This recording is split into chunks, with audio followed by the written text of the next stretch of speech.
Bonjour à toutes, je suis ravi de vous accueillir pour cette troisième journée du Forum international de la cybersécurité. J'en profite également pour saluer le public qui nous suit à distance sur un sujet à la fois connexe et en lien avec la cybersécurité, celle de l'assurance, avec cette question centrale qui va occuper nos échanges dans l'heure qui va suivre. Quel équilibre pour le marché de la cyberassurance? Alors, le cyber deviendra non assurable. Cette déclaration, elle a été prononcée en décembre dernier par Mario Greco, qui est le directeur général de Zurich Insurance. Selon lui, les attaques contre les hôpitaux, les ministères, les entreprises, les collectivités, comme la ville de Lille encore récemment, ou les infrastructures de transport et d'énergie peuvent perturber gravement le fonctionnement de l'économie et aussi la sécurité humaine, bien plus que les catastrophes naturelles, selon lui. Donc face à la multiplication des attaques, les assureurs se montrent de plus en plus réticents et frileux à endosser ces risques et absorber des pertes. Et conséquence de ce resserrement des mailles du filet, les tarifs ont eu tendance un peu à augmenter. Les conditions d'accès à ce marché se sont durcies. Les TPE-PME sont encore largement sous-assurées alors qu'elles sont la cible d'attaques croissantes. D'après le dernier rapport de l'AMRAE, le rapport Lucie, à peine 1% des TPE-PME sont aujourd'hui couvertes en France contre 87% pour les grandes entreprises. Mais des grandes entreprises qui, elles aussi, cherchent d'autres solutions que l'assurance traditionnelle pour se protéger des conséquences financières des cyberattaques. On citera les captives de réassurance ou des initiatives comme Myris. Myris, c'est une mutuelle d'assurance qui a été créée par des industriels comme BACSF, Airbus, Veolia Environnement ou encore Michelin pour se couvrir mutuellement contre le risque cyber. Alors, on va essayer de répondre un peu à quelques questions clés. Est-ce que le risque cyber va devenir inassurable? Qu'est-ce qui est indemnisable ou non par l'assureur, au-delà du paiement des rançons? Quid de la prévention? On en parlera. Et aussi, comment améliorer la connaissance collective des assureurs, des entreprises, des collectivités sur ce risque? Alors, c'est ce qu'on va tenter de comprendre et de voir avec nos trois invités. Avec nous, Olivier Lopez. Bonjour. Vous êtes professeur de statistique et actuariat à la Sorbonne Université. Didier Bazocchi, bonjour. Alors on vous citera en tant qu'ancien directeur général de MMA, mutuelle d'assurance bien connue, du groupe Covea. Et enfin, Luc Vignancourt, bonjour. Vous êtes responsable de la souscription cyber chez l'assureur Beazley en France. Merci encore une fois à tous les trois d'avoir accepté notre invitation et de partager ensemble ces quelques réflexions. Alors, une première question un peu directe, un peu franche pour ouvrir cette table ronde. On l'a vu, la menace augmente, l'intensité augmente. Est-ce que le risque cyber, il est encore assurable quand on est un assureur? Je commence. Allez-y, Didier. Vous dites, est-ce qu'il est encore assurable? Moi, je préférerais dire, est-ce qu'il est déjà assurable? Je vais essayer de m'expliquer. En France, c'est encore un petit risque. On a échangé quelques chiffres. C'est autour de 300 millions d'euros de primes d'assurance, ce qui n'est pas beaucoup sur un marché de l'assurance. Le marché des professionnels, c'est 7 milliards. Voilà, c'est encore très modeste. Donc c'est un petit risque encore en France. Mais si on regarde le marché américain, il est beaucoup plus important. Des chiffres du Trésor datant de 2022 chiffraient l'ensemble du marché mondial à 9 milliards de dollars. C'est maintenant, me dit mon voisin, plutôt 13 ou 15. Vous voyez, donc ça progresse. Mais le marché américain représentait 4 milliards sur ces 9 milliards. Et donc, si on fait une petite règle de 3 et qu'on ramène ça au PIB, on s'aperçoit que le marché américain de l'assurance cyber, il est 6 fois le marché français. Ce qui veut dire qu'il y a une sacrée marge de progression et on ne voit pas pourquoi cette progression ne se produirait pas. Alors, pour autant, en effet, c'est un marché difficile pour un assureur. On va pas descendre dans les fondamentaux de l'assurance maintenant, ça va faire fuir tout le monde, mais en quelques mots, pourquoi? Marché de l'assurance, c'est la rencontre d'une offre et d'une demande, et il faut que les deux parties perçoivent l'intérêt qu'elles ont à contracter, et dans des conditions économiques avantageuses pour les deux parties. Or, aujourd'hui, il y a trois sujets. Il y a un sujet de nature juridique, et on l'a bien vu lors de la crise sanitaire avec les pertes d'exploitation sans dommage qui ont mobilisé les restaurateurs et les hôteliers. Il y a parfois dans l'écriture des contrats, dans le droit, un certain nombre d'imprécisions qui rendent un risque non pas difficilement assurable, mais sujet à discussion, à interprétation. Alors, ça a tendance à se réduire, mais on pourra éventuellement en parler. Dans le monde du cyber, il y a cette notion de risque silencieux qui peut polluer un peu les débats et qui crée des zones de risque aussi bien pour les assureurs que pour les entreprises. Donc il y a un enjeu juridique, il y a un enjeu de complément du droit. Il y a un deuxième enjeu, et qui est un sujet tout à fait central pour les assureurs, c'est que pour pouvoir assurer un risque, il faut qu'on ait une connaissance du risque, une connaissance technologique du risque. Alors moi, je ne suis pas du tout un spécialiste de ça, mais en matière de cyber, j'ai l'impression que ce n'est pas exactement le cas. Les virus changent, il y a pas mal de choses qui bougent en permanence, et vu par l'assureur, c'est très lointain, et donc il y a quand même une crainte de l'assureur de ne pas maîtriser ce risque. Il y a une deuxième condition, c'est que ce risque il doit être calculable et fini. Calculable, ça veut dire qu'on a des modèles de données. On n'en a encore pas beaucoup. Et donc c'est un vrai sujet. Un assureur, pour calculer une prime, il a besoin de modèles de données. Et le risque doit être fini, et ça, on aura un débat là-dessus, je pense, tout à l'heure. Est-ce qu'il est systémique ou pas ? S'il est systémique, il peut quasiment ne pas être fini, en tout cas très grand. Donc ça effraie aussi un peu le marché de l'assurance. Et il y a une troisième raison qui est de nature économique. La nature économique, elle est simple, c'est la rencontre de l'offre et de la demande.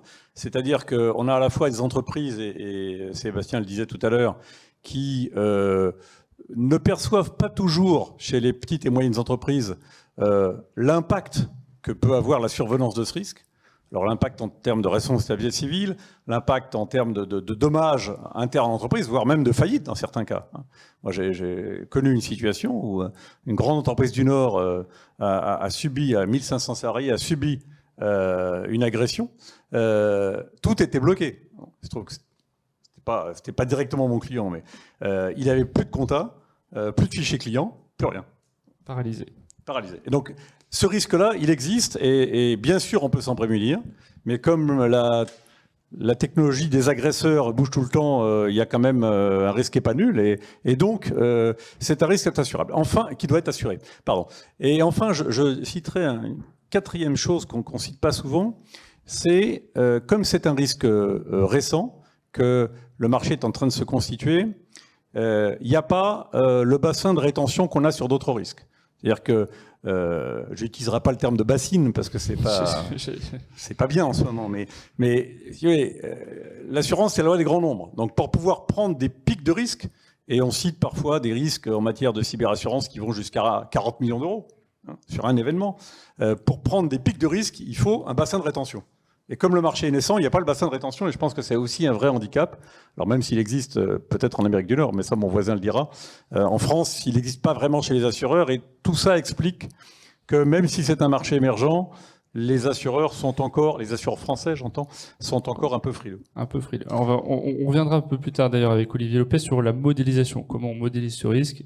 Parce qu'effectivement, l'assureur, il travaille avec des données. S'il n'a pas cette donnée, cette connaissance du risque, il naviguera pas forcément sans boussole. Alors, Luc, idem, même question, réponse directe. Est-ce que selon vous aussi, le risque cyber va devenir, ou est déjà, ou se rapproche d'un risque qui ne serait pas assurable? Alors, pour moi, oui, le risque cyber, il est clairement assurable. Il est très jeune, je vais en profiter, je vais jouer un peu le dinosaure. Les premières polices cyber, elles ont été faites en France fin des années 90 quand même. Donc ça fait très longtemps que ça existe, mais ça ne s'est pas développé du tout pendant je dirais, toute l'année 2000. On est arrivé à avoir un marché qui a commencé à se développer sur les années à partir de 2010 en France. Et effectivement, pour qu'un risque soit assurable, il faut deux choses. Il faut que qu'on dise qu'il y a un assuré, il faut qu'il arrive à identifier sa problématique. Et il faut aussi derrière qu'il y ait un assureur qui soit capable de financer les sinistres. Et pour que l'assureur puisse financer les sinistres, il faut qu'il arrive à encaisser plus de primes qu'il paye de sinistres. C'est ce qui a fait effectivement discuter beaucoup de monde sur les 2 dernières années, puisque le marché de l'assurance cyber ayant une toute petite histoire, a pris sur les années, je me rappelle toujours, c'est les années 2020 un déséquilibre total. Pour se donner une idée, en 2020, c'est l'étude Lucie Lamraille qui le disait, il y avait un volume en France de 130 millions de primes qui étaient collectées et il y a eu 217 millions de sinistres qui ont été payés par les assureurs. Donc forcément, quand il y a un déséquilibre comme ça, on peut se poser plein de questions. Il a fallu redresser. Et quand on redresse, il n'y a pas 36 solutions, on augmente le tarif. Alors, on réduit les garanties. Non, il y a une troisième voie. Il y a une troisième voie. Pour redresser, vous avez effectivement... de toute façon, il fallait augmenter les primes parce que les primes... On parle beaucoup de l'augmentation des primes, on ne parle pas de la baisse des primes. En 2010, quand on a commencé à assurer le cyber, le taux moyen d'assurance, il est aux alentours de 1%. 1% de la limite. C'est-à-dire que si vous achetez 1 million de limite, vous payez 10 000 euros de prime. Ça, c'était 2010. En 2018, le taux moyen était passé à 0,4%. Donc pour votre million, vous payez plus 100 000, vous payez 40 000 euros. Donc déjà, les prix ont beaucoup baissé. Ils ont été divisés par 2, voire un peu plus que 2 en 5 ans. Donc quand on a un découvert de 130, 217, oui, il faut remonter la pente, il faut réaugmenter les primes. Donc les primes ont réaugmenté. Mais si je crois de mémoire, la moyenne d'augmentation des primes sur le marché, c'était peut-être 40 ou 50%. Exactement. Certains assureurs ont été beaucoup plus gourmands parce qu'ils parlent de croissance à 3 chiffres.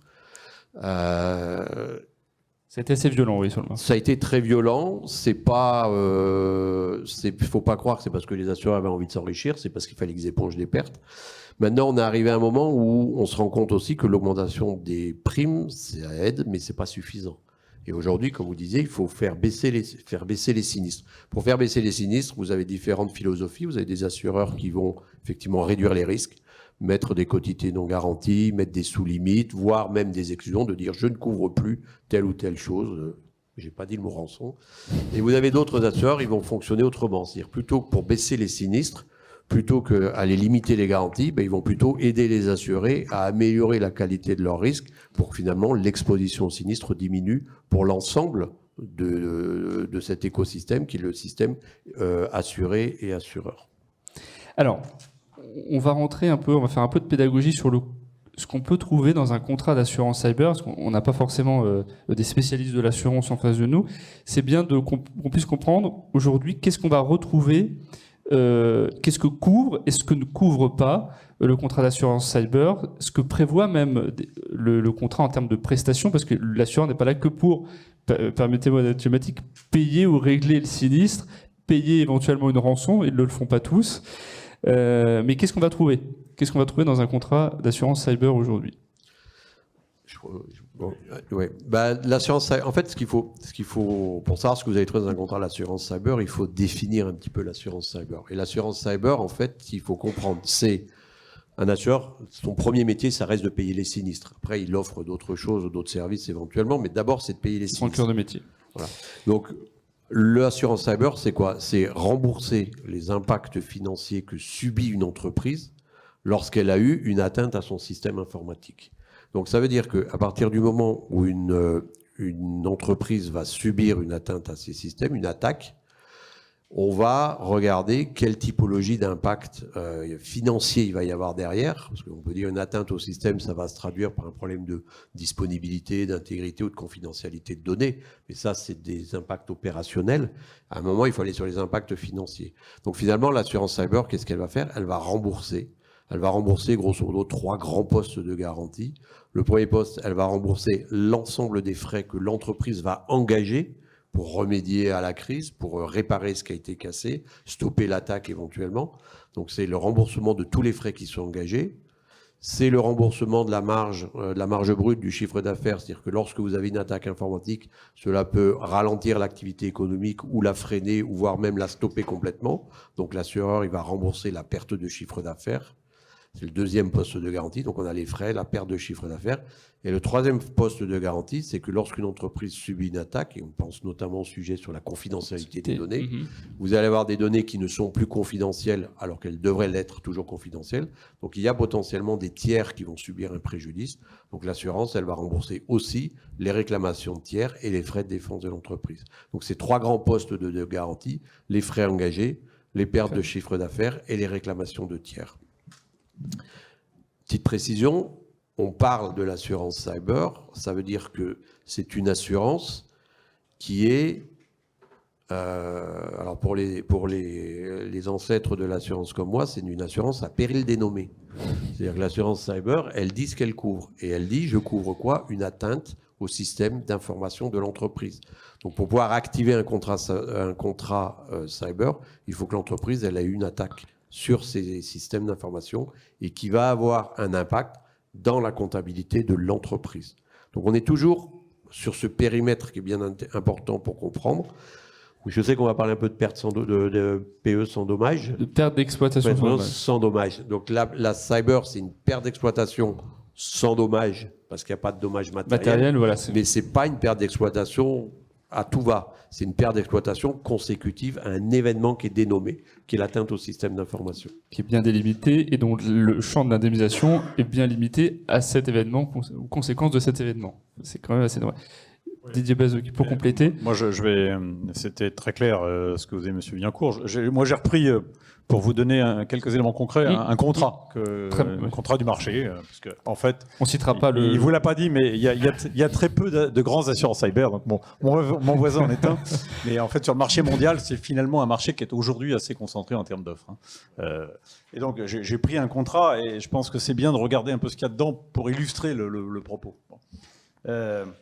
Alors, je ferai d'ailleurs un préliminaire, c'est que sur les risques industriels, un assureur, d'une manière générale, est attaché à faire de la prévention de risques, qu'on appelle dans le métier traditionnellement la visite de risque. Alors, la visite de risque dans le cyber, c'est un peu différent, mais c'est vrai que la question de la prévention est tout à fait fondamentale. Je pense qu'il n'est pas raisonnable d'aller prendre un risque sans s'assurer que l'entreprise a pris un minimum de précautions pour qu'un hacker puisse pas rentrer comme ça par la porte principale un week-end, etc. Donc, il y a évidemment ce sujet-là, et c'est probablement un élément important de progrès pour les entreprises, dès lors que l'assureur va dire je souscris, nous souscrivons, mais si jamais vous avez préalablement pris un certain nombre de précautions, et d'ailleurs on peut même vous aider à faire le diagnostic de ce qu'il faut faire. Mais en termes d'action et de gestion d'un incident, il y a donc d'une agression ou d'un incident, donc sur le contrat que j'ai pris comme exemple, il y a des choses comme ça. Action d'urgence, donc il y a une hotline 77 24 24 qui permet d'avoir accès à un référent et permet au DSI, aux dirigeants de l'entreprise de savoir par où prendre le problème. C'est extrêmement important parce que, on parlera peut-être de ransomware tout à l'heure, la loi française a finalement accepté de payer les rançons. Vous savez qu'il y a eu un débat un peu chaud au Parlement sur le sujet. Et ce qui avait conduit d'ailleurs des assureurs à dire on va rétro-pédaler, on va retirer de nos contrats cette fameuse garantie paiement des rançons. Oui, enfin, le problème de la paiement des rançons... Le débat, c'était si on paye les rançons, les gens vont pas être précautionneux, ils vont faire n'importe quoi, etc. En réalité, dans le cas que je citais tout à l'heure en introduction, quand une entreprise est en situation de blocage total, il y a un certain nombre de cas où elle ne peut pas faire autrement. Alors simplement, on a introduit dans la réglementation française une disposition qui est assez sage. Finalement, le fait que l'assureur puisse éventuellement, si c'est prévu par le contrat, payer la rançon, est conditionné par une déclaration aux autorités publiques compétentes de l'agression dans les 72 heures, qui se rapproche d'autres réglementations sur le sujet d'ailleurs. Ça ne veut pas dire que les assureurs vont le prendre, et mon voisin dira dans quelles circonstances il prend ou pas les rançons. Mais en tout cas, le cadre légal, le cadre réglementaire permet de le faire, ce qui, en un certain nombre de cas, peut être utile. Donc, action d'urgence, alors éventuellement aussi pour conseiller à l'entrepreneur de justement faire cette déclaration, si c'est l'objet, mais d'accéder à des experts en informatique, d'accéder à des moyens de communication aussi, parce que souvent il y a un problème de notoriété qui se pose quand on est agressé. Bien sûr, les dépenses garanties que mon voisin citait, juristes, experts informatiques, récupération et restauration des données, frais de notification, de monitoring et de surveillance, très bien. Il y a une deuxième partie, c'est les dommages subis par l'assuré, donc je ne reviens pas, vous les avez cités, mais ça peut aller jusqu'aux sanctions de l'autorité administrative dans certains métiers, notamment les métiers régulés, qui peuvent être pris en charge par le contrat. La responsabilité civile, alors ça, c'est un truc que les entreprises oublient parfois, c'est que du fait d'un sous-traitant ou du fait d'un salarié ou d'une erreur, enfin quelconque, l'entreprise peut être tenue des conséquences de l'agression auprès de ses propres clients. Parce que évidemment, le virus peut se propager via un échange de données avec un client, et dans ce cas-là, si le client est lui-même agressé, on va aller rechercher où en est la cause, et si elle est dans l'entreprise agressée, on a un vrai sujet de RC. Il y a d'autres motifs de RC qu'on pourrait évoquer, mais vous voyez, ce genre de situation quand même justifie un peu que c'est pas qu'un sujet de prévention et de service et d'accompagnement et de restauration de données, c'est aussi un sujet un peu plus global dans lequel la dimension juridique est importante en termes de responsabilité. Et c'est là, je crois, que les assureurs ont un rôle à apporter au tissu en effet, des PME et ETI, parce que, on l'a dit en introduction, les grands groupes, eux, sont déjà quasiment tous, sous une forme ou une autre, couverts par des contrats d'assurance cyber. Alors, on va aborder le cas des ransomware avec Luc, mais avant, je voudrais quand même, Didier Bazocchi, aujourd'hui, c'est vrai, si on résume à grands traits le marché de l'assurance cyber en France, il est quand même souvent détenu en termes de part de marché par des assureurs plutôt internationaux, il y aura peut-être un peu plus anglo-saxons. Qu'est-ce qui fait que justement, alors vous êtes l'ancien directeur général de MMA, on va pas cibler forcément MMA spécifiquement, mais qu'est-ce qui fait qu'on a peu d'acteurs du marché, je dirais typiquement français, qui ont développé un réel appétit sur l'assurance cyber? Comment on explique ce retard? En effet, je ne suis plus habilité pour parler au nom des MMA, mais c'est un raisonnement de nature plus générale. MMA est un assureur généraliste. 60% de son activité se fait sur les marchés pro et entreprises. Et donc, c'est un des grands acteurs de la couverture des professionnels des entreprises derrière AXA, pour le dire clairement. Si le choix, à l'époque, je ne sais pas où ça en est aujourd'hui, mais si le choix à l'époque était de ne pas aller de manière significative sur ce marché, c'est d'abord que c'était, et c'est encore un tout petit marché pour le marché français. Alors quand un acteur international déploie des savoir-faire, il les déploie au niveau mondial, et on voit bien que l'expérience internationale est tout à fait essentielle pour comprendre ce risque et le porter. Quand on est un acteur français, qu'on a déjà pas mal de choses à faire sur le marché français, du dommage aux entreprises, on n'a pas forcément le réflexe d'aller chercher une position sur cette petite niche qu'on maîtrise mal et qu'on maîtrise par nature mal, parce que c'est un marché qui est assez naturellement un marché mondial.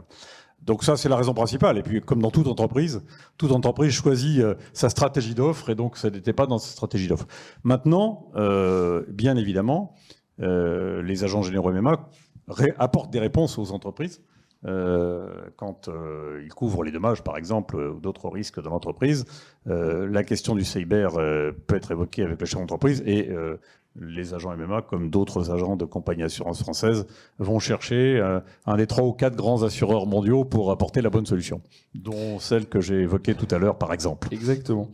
Alors, Luc, sur le paiement des rançons, on a évoqué la loi LOPMI qui effectivement a sanctuarisé un certain nombre de règles, notamment sur le dépôt de plainte dans le délai des 72 heures, qui a fait d'ailleurs réagir, parce que au départ c'était 24 heures, 48 heures, 72 heures. Il y a eu un petit débat au niveau des députés et des sénateurs pour savoir quel était le bon délai.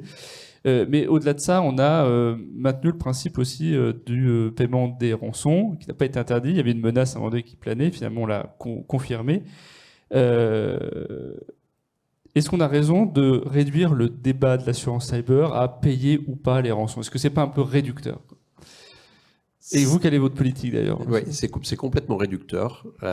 Et d'ailleurs, le meilleur exemple, c'est qu'il y a eu effectivement un débat sur le paiement des rançons avec le Haut Comité de la place juridique qui a émis un avis. Après, c'est le Trésor qui a mis un avis sur le paiement des rançons. Après, on a même l'ANSSI qui a venu rajouter son grain de sel. Pardon pour l'expression, en disant que effectivement c'était pas bien, ces méchants d'assureurs, ils finançaient le crime, etc. On a entendu plein de choses, tout ça pour accoucher comment dire. Aujourd'hui, il y a eu un texte de loi qui s'appelle la loi LOPMI, qui ne mentionne pas la rançon. Donc je pense qu'il ne précise pas du tout si la rançon est payable ou pas, peu importe. En tout cas, c'est pas mentionné dans le texte de loi, et je reviendrai après sur ce texte de loi. La deuxième chose, par rapport au paiement des rançons, et vous demandez justement quelle était notre politique chez Beazley. En fait, c'est pas une fin en soi de payer la rançon. Si on regarde un petit peu, on a la chance d'avoir une belle expérience cyber. Le le remboursement des rançons, parce qu'on en a remboursé, c'est peanuts par rapport aux frais, au remboursement des frais que les entreprises ont engagés, par rapport aux pertes d'exploitation qu'elles ont engagées. Donc, de dire qu'aujourd'hui l'assurance cyber se réduit au paiement des rançons, c'est très, très, très réducteur. Dans l'assurance cyber, il y a un vrai accompagnement pour la survie de l'entreprise. C'est pour ça qu'on parlait tout à l'heure c'est tous les frais qu'elle engage, c'est son chiffre d'affaires, c'est les réclamations de tiers, et ça peut être très élevé dans certains cas. Donc la loi LOPMI, finalement, elle n'a pas réduit ça à la rançon. Alors elle était même encore plus forte, parce que si on regarde la loi de LOPMI, c'est toute atteinte. Si vous avez une entreprise subit une atteinte à ses systèmes informatiques, pour pouvoir être indemnisée, il faut qu'elle ait fait un dépôt de plainte 72 heures après. Enfin, elle ait fait un dépôt de plainte dans les 72 heures, ou 72 heures après la découverte, je ne sais plus comment ça s'appelle. Ce qui veut dire déjà, qu'on ne parle plus d'assurance cyber. Ça veut dire que toutes les polices d'assurance, quelles qu'elles soient, si elles sont activées par une atteinte au système de traitement automatisé de données, une atteinte au système d'information, il va falloir aller faire un dépôt de plainte. On va prendre un exemple simple. Une attaque informatique dans un site industriel, par exemple, qui va aller travailler sur les contrôleurs de température ou les contrôleurs de processus chimiques, et ça déclenche un bel incendie. Ben derrière, pour que l'entreprise puisse être assurée et remboursée par son assureur dommages incendie, il va falloir qu'elle aille faire son dépôt de plainte. Donc c'est beaucoup plus large que l'assurance cyber. Puis après, on dit qu'il faut faire un dépôt de plainte dans les 72 heures. Ok, alors 72 heures, moi je veux bien, mais 72 heures après quoi? Si on prend un grand groupe de CAC 40, il va avoir des SOC, il va avoir des CERT, il a des tas d'équipements, il va détecter entre 200 et 500 attaques par jour. Je ne sais pas si les systèmes de l'État sont capables d'enregistrer 200 à 500 plaintes par jour. On va voir comment ça fonctionne. En tout cas, par rapport à ça, effectivement, c'est un texte, c'est un texte d'ordre public. Donc tout le monde est obligé de l'appliquer. Donc nous, en tant qu'assureur, on va l'appliquer, c'est-à-dire qu'avant d'indemniser un sinistre, on va demander à l'assuré qu'il nous démontre juste qu'il a porté plainte. Délai de 72 heures, je suis sûr qu'il serait interprétable. Voilà, et puis en disant, après sur ce texte de loi aussi, il disait, à un moment on a dit oui, mais c'est pour que les autorités puissent mieux suivre les attaques, aller chercher les criminels plus facilement parce qu'on va collecter beaucoup plus d'informations. Bah alors, si effectivement l'objectif c'était de collecter l'information et d'aller lutter avec les criminels, pourquoi on a attaché cette obligation de dépôt de plainte à la mise en œuvre d'un contrat d'assurance? Indemniser, il faut un dépôt de plainte pour être indemnisé. Quel est le pourcentage des entreprises qui est assuré aujourd'hui? Moins de 5, on parle de 0,1% dans certains cas. Donc finalement, ce texte de loi, il s'applique sur un pouillème des entreprises françaises. Et finalement, une entreprise, à un moment, elle va peut-être se dire, si je suis assuré, je suis obligé de déposer plainte. Si je ne suis pas assuré, je n'ai pas besoin de déposer plainte, j'ai rien qui m'oblige. Donc je m'auto-assure. Ou alors je m'auto-assure. Alors on n'a pas testé de savoir si la captive rembourse, il faut qu'il y ait le dépôt de plainte ou pas. À tester. À tester. Oui. Je peux vous relire l'extrait du texte parce qu'il a intérêt. On va faire une exégèse du texte, mais le texte dit en effet que l'indemnisation est subordonnée au dépôt de plainte de la victime. Alors quand il y a une captive, discussion auprès des autorités compétentes au plus tard 72 heures après connaissance de l'atteinte par la victime. Connaissance de l'atteinte. Donc, Olivier. Oui, peut-être juste une toute petite remarque sur la question de la rançon. Les assureurs sont aussi des êtres rationnels et il faut surtout pas penser que une politique viable serait de systématiser le remboursement de la rançon pour un assureur. Ça, c'est complètement suicidaire parce qu'à partir de là, vous mettez une cible sur toute la tête de vos assurés et donc de l'assureur lui-même qui doit payer les sinistres. D'ailleurs, on l'a vu, il y a eu une récente attaque qui a essayé d'exploiter l'idée qui donnait un mode d'emploi pour se faire rembourser par son assureur. Si on rentre dans ces jeux-là côté assurance, c'est forcément pas viable.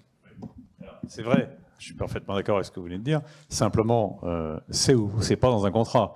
On l'a vu dans le débat avec les restaurateurs sur les pertes d'exploitation sans dommage, comment une imprécision sur une clause contractuelle provoque des contentieux juridiques et médiatiques considérables. Donc, qui ne sont toujours pas terminés. Je pense que l'assureur doit être extrêmement précis là-dessus, et donc il est susceptible de rembourser ou pas, et s'il y a un gros contentieux derrière, ça ne tournera pas forcément à son avantage. Donc, Ça peut coûter. à cet égard, le texte le texte, alors il a plein d'inconvénients, je suis d'accord avec vous, mais le texte, il a ce mérite, c'est que s'il n'y a pas dépôt de plainte, il n'y a pas de remboursement. Alors, en effet, il peut y avoir des cas limites sur le fait que c'est le capteur de température qui a provoqué un incendie. Mais en réalité, la plupart du temps, c'est pas ça.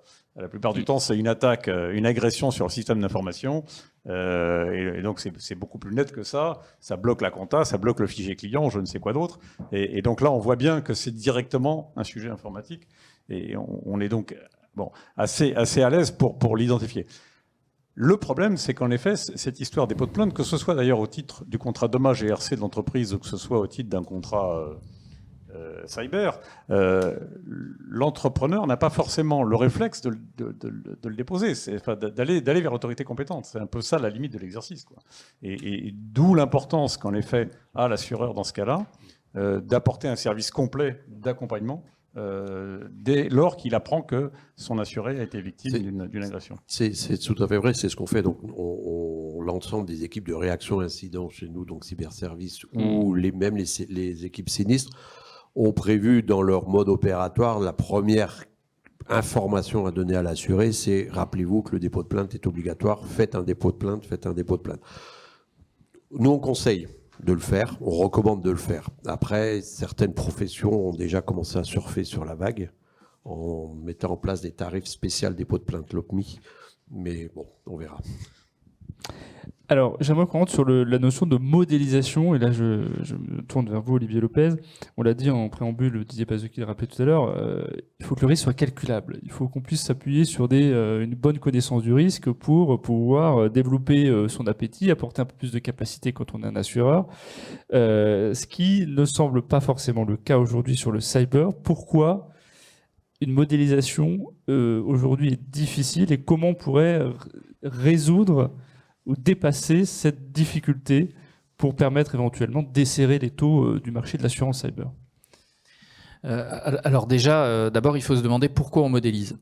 Et donc pourquoi on modélise, ça a été dit auparavant, quand on a une activité d'assurance, on est forcément dans l'anticipation.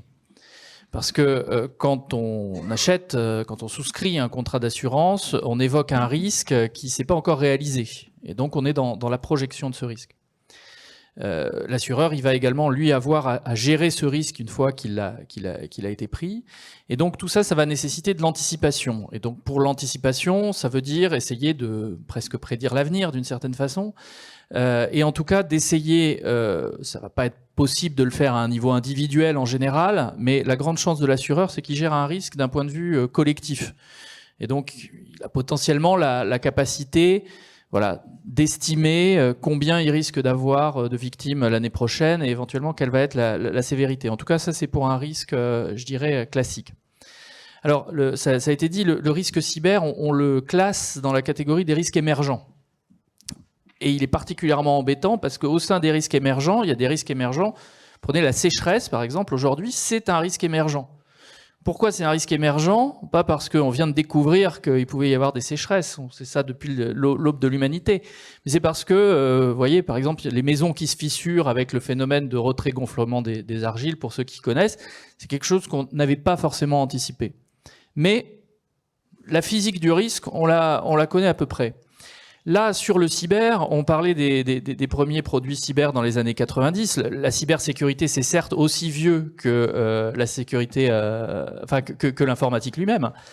Mais n'empêche, dans l'histoire de l'humanité, c'est quand même relativement récent et avec une situation qui change énormément. Et donc, pourquoi on a besoin de modélisation? Parce que face à ça, on a un marché qui est émergent et vous avez grosso modo deux gros types de marchés émergents qui se passent mal. Vous avez le marché émergent où les prix vont être uniquement drivés par la concurrence. C'est-à-dire, le bon tarif, c'est le tarif du voisin moins 1 euro, quoi. Voilà, grosso modo. Et donc dans cette situation-là, c'est une espèce de course à l'échalote qui marche tant que ça marche, jusqu'au jour où l'incident arrive, et là, on se retrouve dans une situation assez catastrophique. Le deuxième cas, c'est celui où on va être, au contraire, trop prudent. Et où là, parce qu'on connaît mal le risque, on applique une marge complètement délirantes qui découragent un certain nombre d'acteurs. Et là, on bute sur ce qui était dit en préambule, c'est-à-dire qu'on n'a aujourd'hui pas la masse critique dans les portefeuilles pour absorber le risque. Donc il faut absolument que les contrats d'assurance soient suffisamment attractifs. Et pour ça, une des solutions, c'est d'essayer de comprendre ce risque et de pouvoir utiliser cette compréhension pour avoir des tarifs un peu plus adaptés et aussi pour l'assureur, pour mettre en place des procédures de gestion de crise qui vont être bien dimensionnées, un bon accompagnement, une bonne anticipation et une bonne prévention également. Donc c'est tout ça qui est nécessaire. Et pourquoi c'est difficile ? On l'a dit, parce qu'à l'heure actuelle, il n'y a pas beaucoup d'informations, il n'y a pas beaucoup de données, il n'y a pas forcément non plus des idées très claires sur la façon dont on doit les traiter pour apporter les bonnes réponses. Et puis le risque change beaucoup. C'est-à-dire qu'on entend souvent dire qu'il suffit d'aller sur un marché pour apprendre. Apprendre à marcher, on sait qu'on va tomber un certain nombre de fois, mais si à chaque fois que vous tombez, on accélère la vitesse du tapis roulant parce que les choses changent, eh bien forcément, vous allez avoir un certain nombre de difficultés. Didier Bazou, qui voulait réagir sur... Évidemment, je m'inscris totalement dans ce que vient de dire Olivier Lopez. Je voudrais donner une formule assez simple, qui est basique pour les assureurs, mais c'est pour que vous voyez bien. C'est que le prix revient de la matière première de l'assureur. C'est ce qu'on appelle la prime pure. C'est ce qu'on paye. Donc, c'est notre matière première. Et la base, premier truc qu'on apprend en assurance, c'est que c'est une fonction, c'est une espérance mathématique d'une fréquence par une intensité qui sont deux variables indépendantes. Bon, dès qu'on sait modéliser cette loi statistique, on sait calculer le prix de revient de notre matière première, donc on est content. Quand on ne sait pas le faire, on est très mal à l'aise. Et quand le risque, en plus, est susceptible d'être systémique, il y a une relation entre la fréquence et l'intensité. Donc je ne vous dis pas. C'est que là, on a les deux voyants sont rouges. Voilà pourquoi on est un peu ennuyé en ce moment par ce truc-là. C'est qu'on ne sait pas appliquer les fondamentaux du métier, quoi, hein. Alors, on va voir après sur les solutions, mais pour poursuivre sur la modélisation, alors il y a Bercy qui a travaillé sur un groupe pendant quelques mois dans le cadre d'un groupe de travail. Elle a réuni plusieurs experts. Il y avait l'ANSSI, il y avait vous faisiez d'ailleurs partie de ce groupe de travail. Au sein de l'Institut des actuaires. Voilà, les assureurs aussi étaient présents autour de la table, les pouvoirs publics.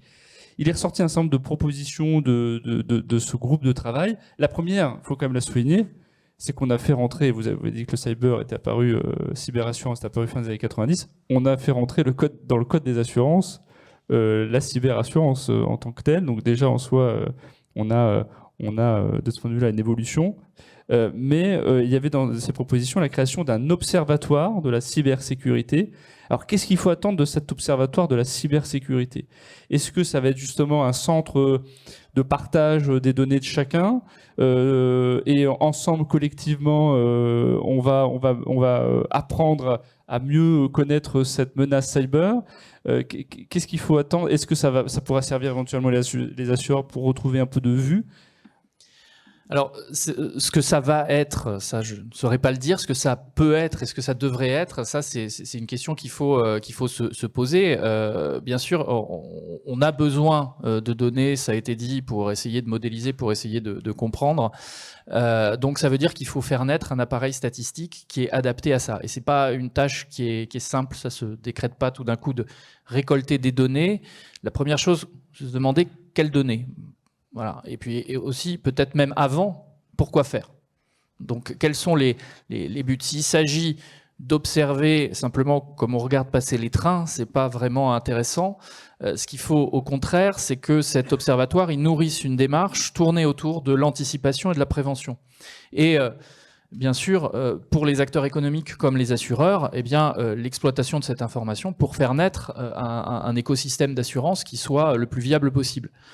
À l'heure actuelle, ce qui serait extrêmement intéressant, si je fais l'analogie avec d'autres risques en assurance, prenez tous les risques qui portent sur la vie, l'assureur dispose de données fournies par l'INSEE, on appelle les tables INSEE sur la démographie, pour avoir une référence sur la mortalité. Sur le cyber, on n'a pas à l'heure actuelle cette référence qui permettent ensuite de positionner les portefeuilles, parce qu'ensuite un portefeuille ne suit jamais la loi nationale. Mais donc, ce qu'il faut sans doute souhaiter pour cet observatoire, c'est qu'il puisse jouer ce rôle à la fois de benchmark pour le marché, mais plus que cela, d'alimenter une bonne compréhension de ce qui génère du risque, de ce qui génère des coûts, et aussi une vision prospective, hein, c'est-à-dire qu'il va falloir anticiper, comme je l'ai dit, il va falloir suivre la menace, pas simplement regarder ce qui s'est passé. Quand on voit justement l'étude de l'AMRAE récemment, on voit la vision positive sur la dernière année des loss ratios qui retournent au niveau de ce qu'on avait avant. Hein. Le loss ratio, c'est le rapport entre ce qui a été payé versus ce qui a été perçu. Mais c'est au prix d'une augmentation des primes, d'un resserrage sur les garanties. Et donc ça, on est dans la réaction finalement à ce qui s'est passé. Or, il faudrait idéalement que ce suivi permis par l'Observatoire, il intègre d'abord des choses sur la menace, sur comprendre quels sont ces écosystèmes cyber, comment ils évoluent, puisque les techniques évoluent, et aussi qui permettent de mesurer le degré de préparation et, pour revenir au cœur de métier de l'assureur, de transférer ça en coût. Luc de Vignancourt, sur ce projet d'observatoire, est-ce que vous d'ailleurs vous allez jouer le jeu, mettre aussi en commun des données, mais est-ce que c'est pas si tous les acteurs du marché mettent en commun, est-ce que c'est pas des données un peu stratégiques voire même sensibles? C'est un peu complexe. Déjà, l'observatoire de la cybersécurité et cyber-risque,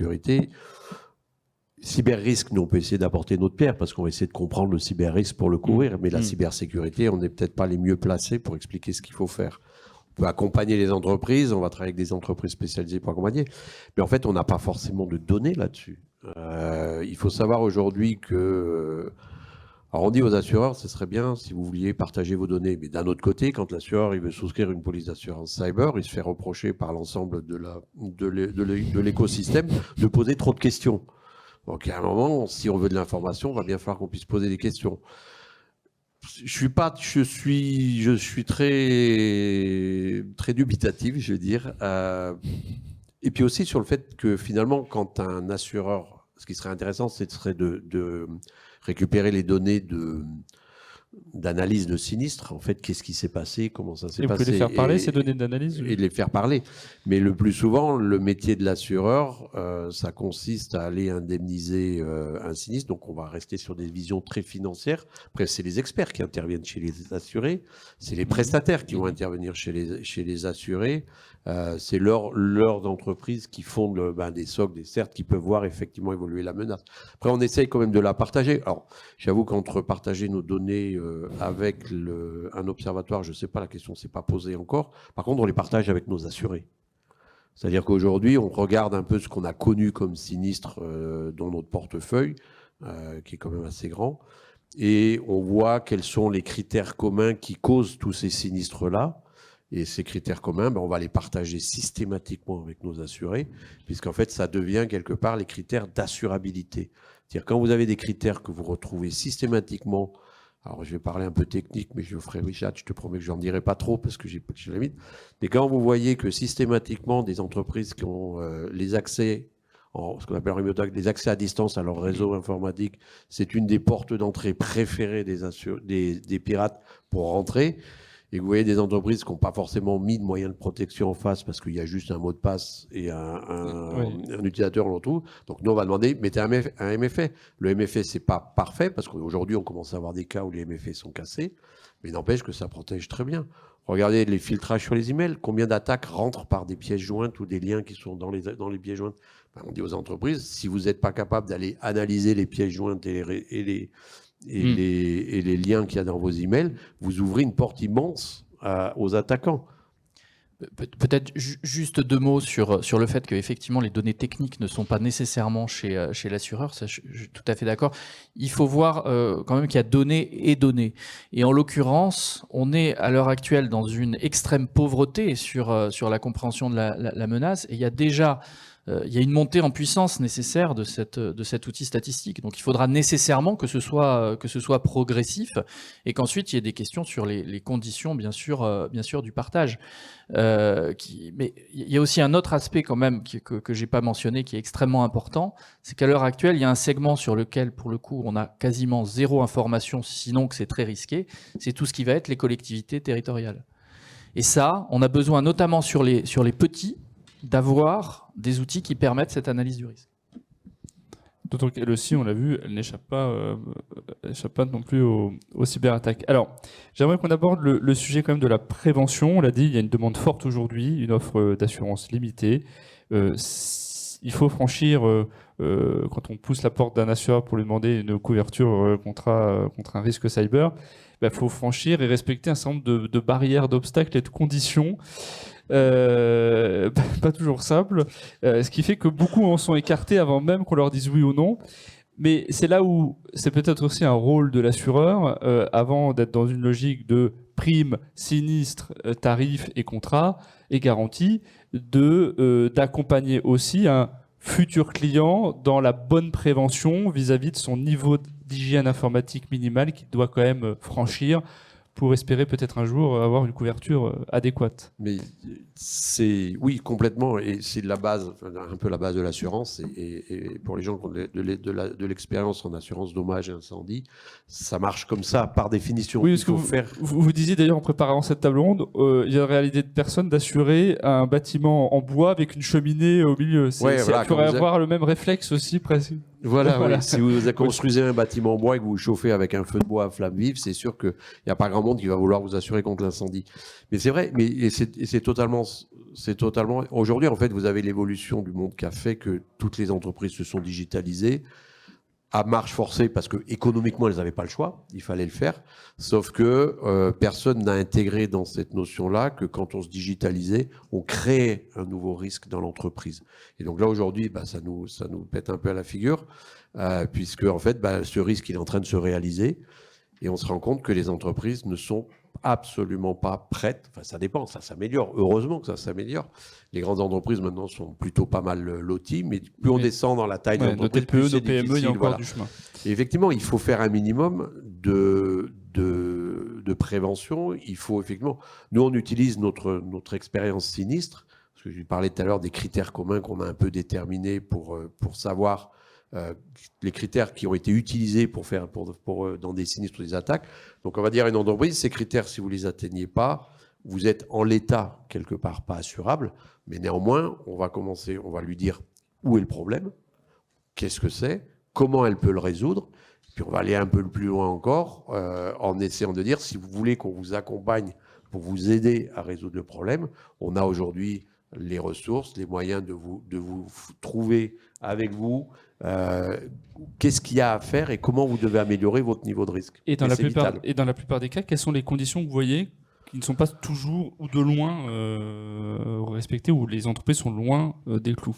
Je vous disais le filtrage des emails avec les tests des pièces jointes. Vous avez les accès les accès à distance au réseau informatique, le deuxième. Le troisième, c'est la protection des backups. Un backup, c'est bien, mais un backup qui est protégé contre le risque d'être détruit ou exfiltré, même encore pire, c'est aussi mieux, c'est beaucoup mieux. Donc la protection du backup, je ne demande pas que le backup, mais la protection du backup. La protection de l'Active Directory ou de la gestion des identités. Et puis, j'en oublie sûrement une, tout ce qui va être aussi après gestion de l'obsolescence, patch management, avoir la connaissance de son système pour savoir où est-ce qu'on s'expose. Ça, c'est le minimum. Ouais, et puis quelques ports ouverts, alors là pour les techniques. Et l'EDR, voilà. En fait, aujourd'hui, le problème qu'on voit, c'est que la plupart des attaques, elles rentrent par des postes d'utilisateurs. Et si on n'est pas capable de détecter tout de suite qu'il se passe quelque chose, ça donne trop, la propagation est beaucoup trop rapide et l'impact est lourd. Donc on demande aussi des EDR maintenant, mais on veut un EDR, ce qu'on appelle soit des EDR managés, soit des EDR avec les fonctions automatiques de réaction qui sont activées, parce qu'il faut qu'il y ait une réaction extrêmement rapide derrière. Et c'est là où, effectivement, on va regarder, on fait le tour, c'est un peu la raison pour laquelle on était là aujourd'hui, enfin cette semaine. On va essayer de voir un peu dans tout ce qu'il y a sur le marché, les offres, il y a des très bons produits, ils répondent à des besoins, et contrairement à ce qu'on croit, c'est pas toujours forcément très cher. Ah, bon, c'est bien de préciser aussi. Alors, on va aller de l'autre côté du spectre, c'est aussi sur les grandes entreprises. On voit qu'il y a des alternatives qui se développent à l'assurance traditionnelle, et je citerai le cas des captives de réassurance. Alors, brièvement et simplement, une captive de réassurance est une filiale d'assurance qui est constituée par ces grands groupes pour mieux gérer leurs risques. C'est une forme d'alternative qui se développe sur un certain nombre de risques. Le cyber en fait partie. La France, récemment d'ailleurs, a favorisé l'installation de captives de réassurance en France, parce qu'il faut bien savoir que la plupart du temps, ou dans la plupart des cas, ces grandes entreprises françaises logent ces filiales au Luxembourg pour son régime fiscal plus avantageux. La France est revenue sur ce dispositif récemment pour permettre aux captives de réassurance de se redomicilier en France. Est-ce que il faut attendre de ces solutions une forme de réponse aussi aux besoins de couverture en cyber? Didier, Je vais vas-y. commencer, mais M. Villancourt est plus compétent que moi sur ces questions. Évidemment, c'est très bien, puisque c'était un peu dommage de voir les grandes entreprises françaises qui développent ensemble ou séparément tous des captives. La dernière, c'est Naval Group qui a monté sa captive très récemment. On voit bien l'intérêt pour ces grandes entreprises, c'est de stocker, de lisser du risque à l'intérieur sans avoir à rémunérer l'assureur. Donc on voit bien l'intérêt stratégique de ce genre de choses.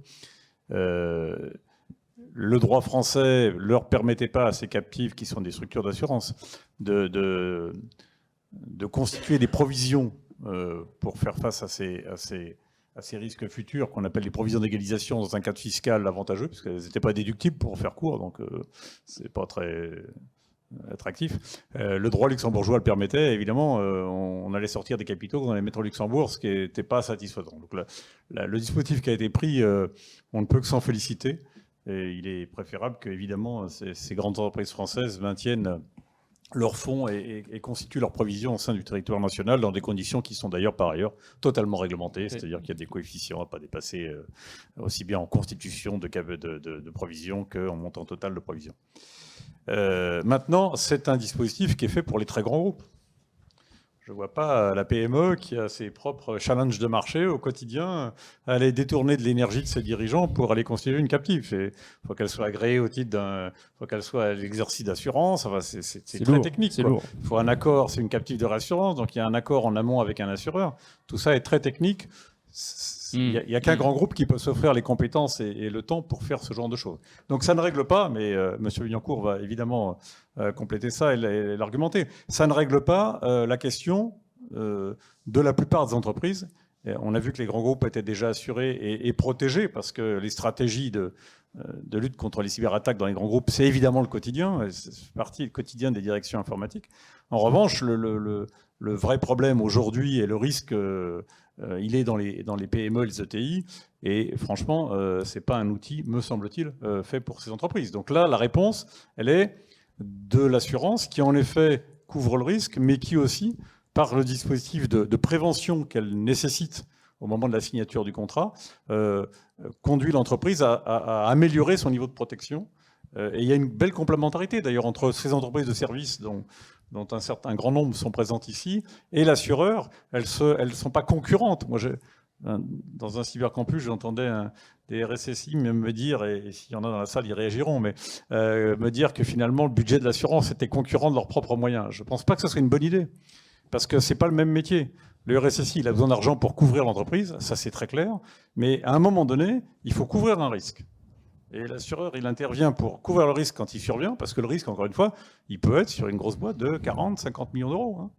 Et à la fois, il est intervenu en amont pour alerter sur tel ou tel dispositif de risque, et donc les mesures de prévention à prendre. Et encore une fois, ça c'est au cœur du métier de l'assureur de risque industriel, depuis toujours, que de mettre en place des conditions de prévention. On appelle ça, dans notre jargon, la visite de risque.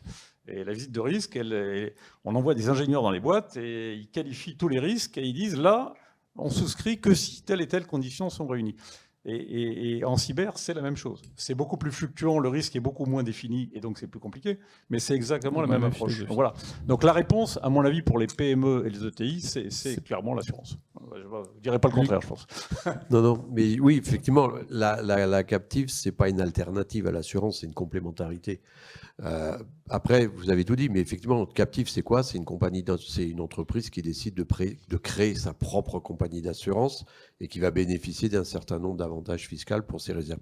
D'ailleurs, pour la petite histoire, si j'ai bien compris, parce que je ne suis pas très bon là-dedans, mais l'avantage fiscal pour les entreprises est plus avantageux que ce qu'il est pour les assureurs, qui eux font des réserves aussi. Exactement. Ce qui avait d'ailleurs fait réfléchir certains assureurs sur est-ce qu'il ne fallait pas attaquer aussi pour concurrence déloyale le conseil des captifs. Mais ils n'ont pas été jusqu'à ce Voilà. extrême. Après, on ne va pas être en concurrence vraiment parce que je pense que c'est beaucoup plus une complémentarité. Et aujourd'hui, les captives, effectivement, elles se placent en général en rachat de franchise par rapport au programme de transfert. Mais après, je pense que la plus grosse erreur qui pourrait être faite, je ne vais pas dire qu'elle va être faite, mais la plus grosse erreur qui pourrait être faite, c'est de considérer que la captive est un outil qui va permettre effectivement d'obtenir un certain nombre d'avantages fiscaux. Parce que derrière, il va bien falloir que la captive, elle paye des sinistres aussi. Et là, il va falloir avoir le capital pour payer les sinistres, il va falloir avoir les reins solides pour payer les sinistres. Moi, je trouve que c'est une complémentarité. Ça vient répondre et ça vient aussi sur certains espaces où les assureurs sont peut-être moins à l'aise et tout. Donc, c'est plus comme une complémentarité. Alors, il nous reste 5 minutes. C'est la dernière question que je voulais qu'on aborde, celle de la notion du risque systémique. Vous évoquez la sécheresse tout à l'heure. La sécheresse, avec le phénomène des retraits-gonflements d'argile qui se traduit par des maisons fissurées. On a vu les rapports qui montrent qu'il y a presque une maison sur 50% du territoire. Voilà, une maison sur deux est exposée à un risque moyen ou important de sécheresse. Sauf qu'aujourd'hui, la sécheresse, elle bénéficie, dans le cadre de son indemnisation, du régime des catastrophes naturelles en France, qui est un régime qui mêle le marché de l'assurance et l'État au titre de la garantie limitée qu'il apporte via la Caisse centrale de réassurance. Est-ce qu'il ne faudrait pas imaginer la même chose pour le risque cyber? Vous l'avez dit, la fréquence est au rouge, l'intensité est au rouge. Est-ce qu'on n'a pas les ingrédients réunis pour se dire est-ce que la réponse elle n'est pas sur un peu d'assurance privée pour l'assurance cyber et l'État et les pouvoirs publics qui sont là en dernier ressort ou en matelas de sécurité si jamais on est face à une cyberattaque de grande ampleur qui paralyse l'économie française? Sur ce côté-là, il y a deux choses. Vous avez ce qu'on appelle le risque systémique et l'idée d'un partenariat public-privé. L'idée du régime public-privé ou d'un partenariat là-dessus, moi, j'ai pas trop d'avis. La seule chose ce qui m'interpelle, c'est que on a parlé du risque cyber, qui est un risque systémique, et le propre d'un risque systémique, c'est qu'il n'a pas de frontières. Donc, comment on va appliquer un régime public-privé sur l'assurance cyber, sachant que qu'est-ce qu'on va faire d'une entreprise française qui a eu un sinistre en dehors de France? Qu'est-ce qu'on va faire d'une entreprise étrangère qui a eu un sinistre en France? Et vous avez, avec justement la digitalisation qu'on évoquait, la localisation géographique du sinistre, on ne peut pas forcément localiser le lieu géographique de l'attaque. On va avoir un lieu d'impact qui va être différent d'un lieu d'attaque. Donc, je pense que c'est une des plus grosses limites d'une aide publique-privée, c'est cette absence de frontières qu'on a dans le risque cyber. Ou alors, est-ce qu'on peut définir un régime public qui ne s'adresserait qu'à certaines entreprises qui sont franco-françaises? Je ne sais pas si c'est légalement faisable, mais il faudrait regarder. Après, le côté systémique, il est un vrai problème parce que le sujet du risque systémique, c'est quoi? C'est que s'il se réalise, le marché de l'assurance ne sera pas solvable et il n'aura pas les moyens d'indemniser les sinistres. Donc le traitement, et c'est pour ça que le législateur a intégré la catégorisation des risques cyber dans le code, c'est pour que le régulateur, parce que la profession d'assureur, c'est une profession qui est réglementée, et le régulateur, il dit, attention, les assureurs cyber s'exposent à un risque systémique, donc s'exposent à un risque d'insolvabilité. Donc je vais demander aux assureurs, moi personnellement je trouve que c'est à juste titre, je demande aux assureurs cyber, de pouvoir catégoriser leur exposition au risque systémique et de devoir démontrer qu'ils vont le traiter. Et ce qui va nous arriver, ce qui arrive cette année, qui est avec des modifications des contrats d'assurance pour pouvoir catégoriser ce qui est un risque systémique et montrer que les assureurs ne s'exposent pas au risque systémique, c'est quelque chose qu'on est en train de faire sur le marché aujourd'hui et qui se fait dans le monde entier. Parce que la grande crainte derrière de ce risque systémique, c'est que le jour où il serait... Prenez un NotPetya, La grande chance qu'on a eue sur NotPetya, c'est qu'il y avait très peu d'entreprises qui étaient assurées à ce moment-là. Mais sinon, NotPetya, c'était en 2017. Et les annonces publiques des pertes, 2017, on est au début de l'histoire de l'assurance cyber, on était déjà à plus de 2 milliards. Donc, il faut rappeler qu'à l'époque, ça avait quand même refroidi Zurich, qui était l'un des assureurs. c'est peut-être pour ça qu'ils ont D'où dit la dernièrement déclaration qu'il fallait de- plus s'assurer. voilà. Risque systémique, on n'en sait à peu près rien quand même. Alors, d'ailleurs, c'est évoqué dans le rapport de la direction du Trésor, on évoque le risque de guerre. On n'a pas le temps de parler de ça maintenant, et c'est pourtant un sujet intéressant. C'est sûr que si un État étranger attaquait massivement le marché français, il y aurait un sujet de solvabilité de l'assurance. Bon, mais ça s'apparente à un état de guerre, il y a une littérature et une jurisprudence sur le sujet, et on a bien vu d'ailleurs par ailleurs, même si ça n'a aucun rapport, quand l'État a décidé de stopper l'économie française en 2020, il a fait face et il a porté les conséquences en termes d'exploitation pour les entreprises. Et d'ailleurs, à l'époque, le marché français de l'assurance n'était pas capable de porter ça. C'était une décision administrative de l'État, d'ailleurs. Ce n'était pas à l'assurance de le porter. Hein. Ouais. Donc, moi, je crois que sur ce risque, qui est un risque en croissance, on l'a vu, qui est beaucoup plus développé aux États-Unis, toute chose égale par ailleurs, 6 fois plus développé, mais qu'un reste qui monte en puissance, je crois fondamentalement qu'il faut faire confiance au marché. Les assureurs français ont toujours su répondre à des nouvelles demandes de la société par le passé. Alors, je vais en citer quelques-unes, je m'en suis noté quelques-unes. Hein. Il y a eu le terrorisme, évidemment, il y a eu la RC médicale, il y a eu les catastrophes naturelles, même si c'est en partenariat avec l'État. Il y a eu l'assurance récolte, plus récemment. Il y a eu les risques aggravés en prévoyance, et ainsi de suite. Donc, quand des nouveaux risques apparaissent, quand ils se forment, il y a toujours un délai de latence parce qu'il y a l'apprentissage, il y a la compréhension, il y a la constitution du bassin de rétention pour le porter, ce risque. Mais on voit bien qu'il y a toujours une solution. Et je voudrais dire en conclusion, c'est que il y a toujours sur ces marchés de l'assurance qui sont des marchés régulés, très régulés même, il doit toujours y avoir un partenariat entre les clients, en l'occurrence les entreprises, l'industrie de l'assurance et de la réassurance et l'État. Et jusqu'à maintenant, ce partenariat a très bien fonctionné. Donc, après, est-ce que ça doit relever du marché intégralement ou est-ce qu'il doit y avoir des systèmes mixtes? Ça dépend vraiment de la manière dont évolue le risque. Et c'est là-dessus, je pense qu'il faut s'entendre. C'est-à-dire que c'est d'abord une activité de marché et la couverture des PME, des ETI, qui sont celles qui ne sont pas couvertes aujourd'hui, à mon avis, d'assureurs généralistes, d'anciens assureurs généralistes, ça doit être couvert par le marché. Si demain ça devient risque systémique, ça pose d'autres questions. Juste un mot, je souscris à tout ce qui a été dit, bien sûr, sur la distance qui nous sépare d'un régime public-privé sur ces choses-là. Peut-être juste un point sur le régime CatNat. On parle beaucoup, bien sûr, de la protection qu'il offre, mais il ne faut pas oublier aussi son volet prévention, qui est une condition essentielle du fonctionnement de ce genre de système. Sinon, on se retrouve avec des systèmes qui déresponsabilisent. S'il n'y a pas le volet prévention qui va avec, ça ne peut pas fonctionner. Et donc, on a mentionné ce rôle plusieurs fois de l'assurance également, mais également des captives aussi, qui ont leur rôle dans la prévention, puisqu'elles développent une culture du risque au sein des entreprises qui les développent.